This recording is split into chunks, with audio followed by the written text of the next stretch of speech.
최근 농촌을 중심으로 축사 신축에 대한 지역 주민들의 반발이 거셉니다.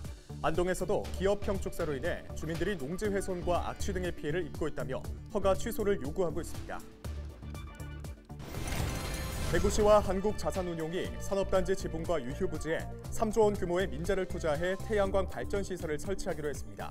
대구시는 이 사업이 국내 최대 태양광 민간 투자 사업이라고 밝혔습니다. 문경시와 문경대학이 숭실대 문경캠퍼스 설립을 위한 공동노력에 합의했습니다. 양측이 대학 통합에 동의하고 지원을 약속하면서 숭실대 캠퍼스 설립에 한 걸음 다가섰다는 분석입니다. 의성군이 오는 1월 13일까지 귀농인의 집 입주 신청을 받습니다.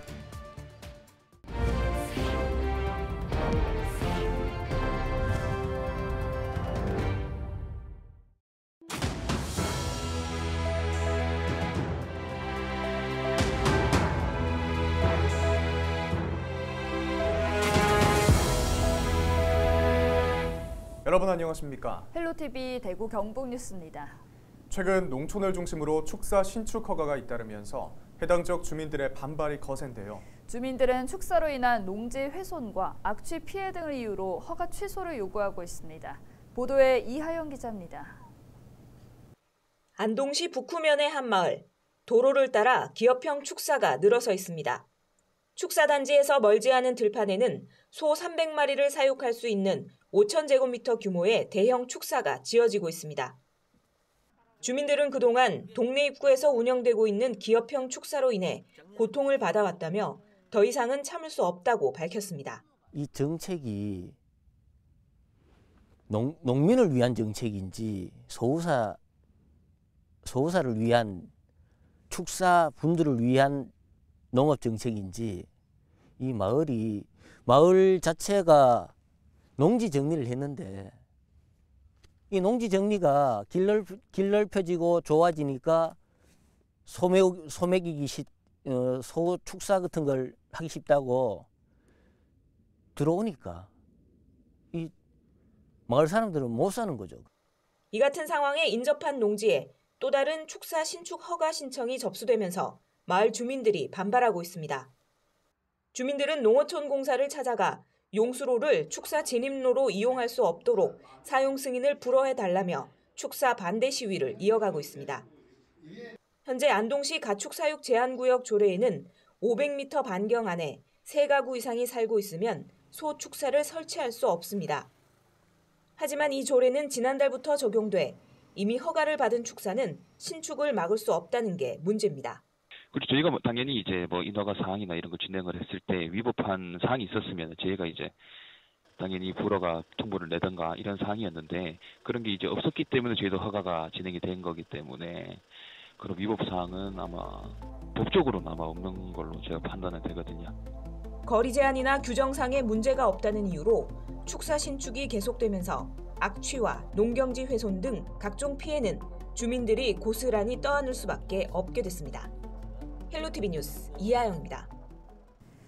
대구 지역 산업단지의 건물 지붕과 유휴부지에 태양광 발전 사업이 추진됩니다.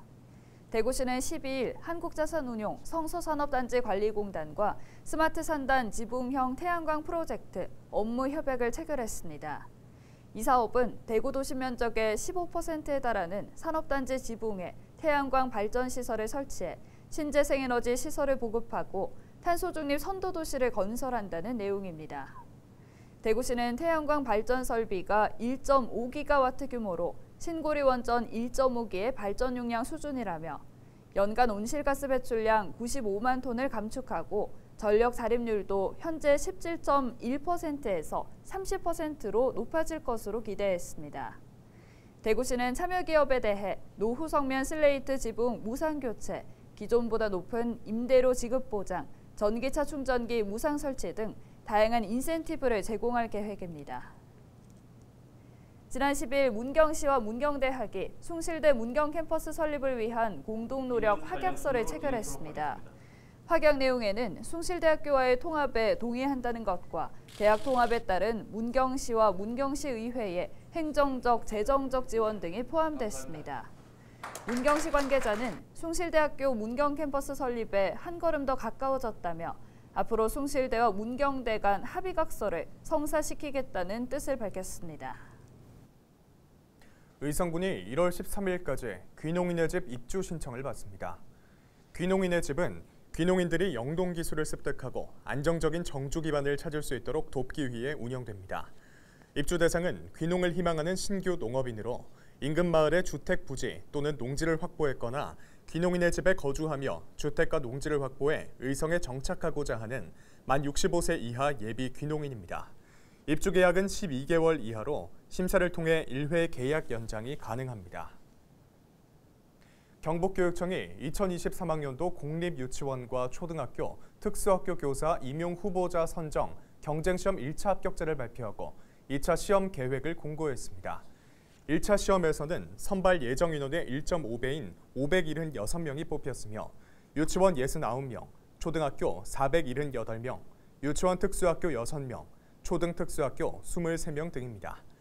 2차 시험은 다음 달 4일부터 6일까지 경산 성암초등학교, 정평초등학교에서 진행되며 최종 합격자는 다음 달 27일 도교육청 홈페이지를 통해 발표됩니다.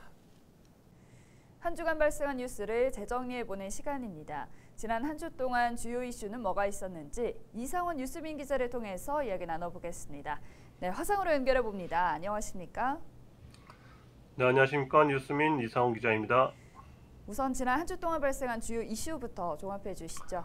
네, 경북 군위군의 대구 편입 법안이 국회를 통과했습니다. 관련 소식과 후속 절차 살펴보고요.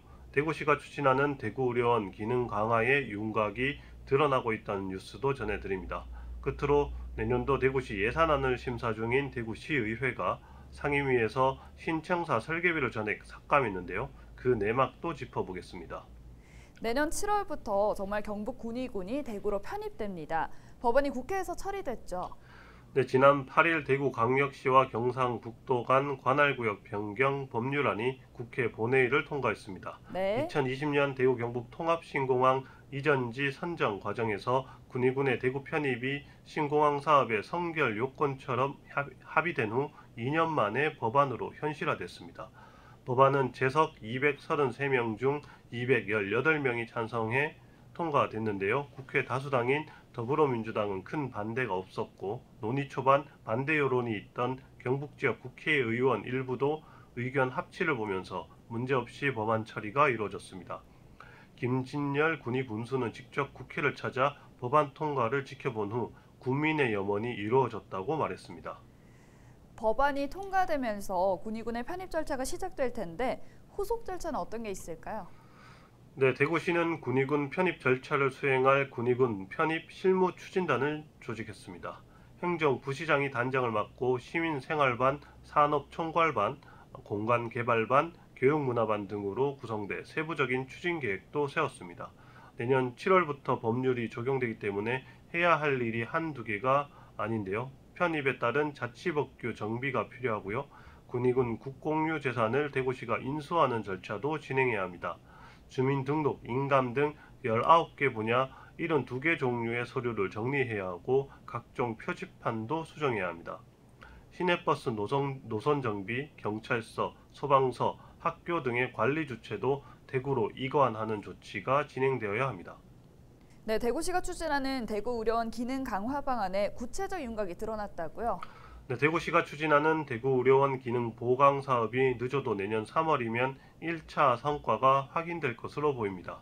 올 하반기부터 적자 운영 체제로 돌아선 의료원은 필수 의료진을 확보해 시민들에게 필수 의료를 제공하고 그 진료 수익으로 병원을 정상 운영하는 데 기능 보강 사업에 방점을 찍고 있는데요.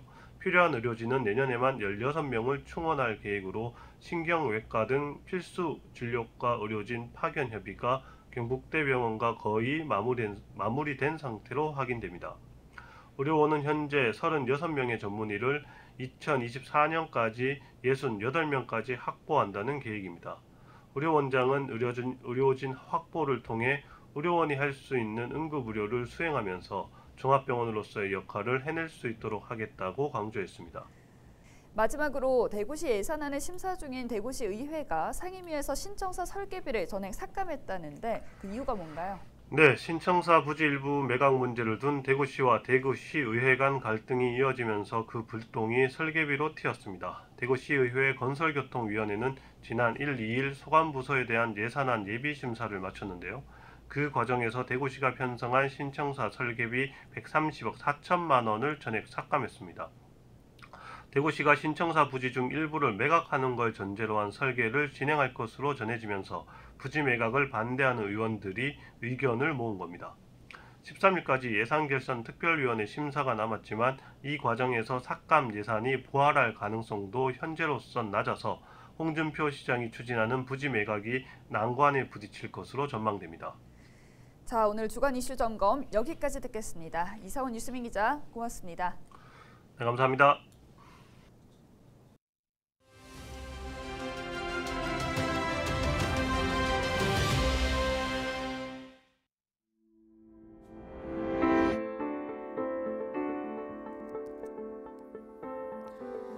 네, 벌써 난방비를 걱정해야 하는 시기가 왔습니다. 당연히 겨울에 난방은 해야 하는데 올해에는 특히나 난방비가 많이 올랐죠. 난방과 온수 사용량을 토대로 부과되는 이 열 요금이 올해에만 4월과 7월 그리고 10월까지 모두 3차례가 인상됐습니다. 연초와 비교하면 지금 열 요금은 37.8%나 뛰었는데요. 국제 에너지 가격 상승으로 가스 요금이 인상됐고 열 요금이 도시가스 요금 변동에 연동되다 보니 서민들이 난방비 부담을 느낄 정도가 됐습니다. 그렇다 보니 겨울철 난방을 위해서 전기장판이나 온수매트 같은 전열기를 이용하는 가구도 많이 늘었다고 하는데요. 공공요금에 택시, 또 상수도, 보험료 등등 이것저것 안 오르는 게 없다 보니 추운 겨울이 더 야속하게만 느껴집니다. 데일리 브리핑이었습니다.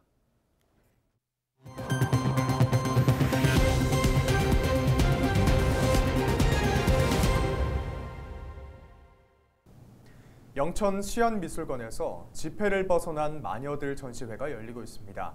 관람객들에게 지폐와 마녀의 의미를 묻고 각자 재정의하도록 안내하고 있는데요. 너도 옳고 나도 옳다라는 다양한 가치관과 세계관이 충돌하고 갈등하는 후현대주의 시대. 현대인들에게 더 나은 세상과 삶의 의미를 생각하게 해줍니다. 신병균 기자가 전해드립니다. 영천 시안미술관에서 열리고 있는 지폐를 벗어난 마녀들전. 지폐의 의미를 묻고 작품마다 다양한 답을 품고 있습니다. 인생의 답과 삶의 방향이 정해진 모더니티와 너도 옳고 나도 옳고 다양한 가치관과 세계관이 충돌하고 갈등하는 포스트 모더니티의 한계를 자각한 현대인들에게 마녀의 존재와 역할을 부여합니다. 새로운 대안을 찾을지 관습을 조금씩 수정하며 점진적 변화를 선택할지 고민합니다. 지폐를 벗어난 마녀들 전에는 김일지, 박인성, 안효찬, 임도 작가 4명이 참여했습니다. 박인성 작가는 지폐를 벗어난다는 의미를 일정한 방향에서 조금 비껴가거나 반대하는 소수의 의견들을 소중하게 다루는 취지로 해석했습니다. 미술에서도 기존 질서에 의문을 품고 때로는 반론을 제기하면서 전시회를 준비했습니다. 영상과 사진, 인쇄매체에 물감을 덮는 방식으로 지폐를 벗어나고 동시대를 뛰어넘고 있습니다. 사진 혹은 영상 이런 것들을 2차적인 재료로 사용하는 어떤 매체 실험적인 작업들을 많이 진행했는데요. 매체들이 갖고 있는 특성들이 더욱더 직접적으로 드러날 수 있도록 하는 사진 프린트가 된 캔버스 위에 그 위에 다시 한번 합성 수지라든지 다른 물감들을 사용해서 2차적인 표현을 지폐를 벗어난 마녀들전은 관람객들에게 더 나은 세상을 어떻게 만들 수 있을까를 질문하고 있습니다. 지폐를 벗어난 마녀라는 전시는 동시대를 살아가고 있지만 시대의 한계를 자각한 우리들을 의미합니다. 이러한 사람들이 드러내는 전지적 시점 혹은 대안적 가능성에 대한 이야기를 구성한 전시입니다. 지폐를 벗어난 마녀들전은 영천 시안미술관에서 오는 31일까지 열립니다. 헬로티비 뉴스 신병균입니다. 봉화군이 오는 16일까지 2022년 봉화군 희망복지장학금 지원 신청을 받습니다. 대상은 기초생활수급자와 차상위 계층 및 중위소득 60% 이하 고등학생과 대학생으로 신청서는 거주지 읍면 주민복지팀에서 접수 가능합니다. 지원 금액은 고등학생 50만 원, 대학생 200만 원이며 심의위원회 심의를 거쳐 지원할 예정입니다. 이상으로 뉴스를 마칩니다. 함께해 주신 여러분 고맙습니다.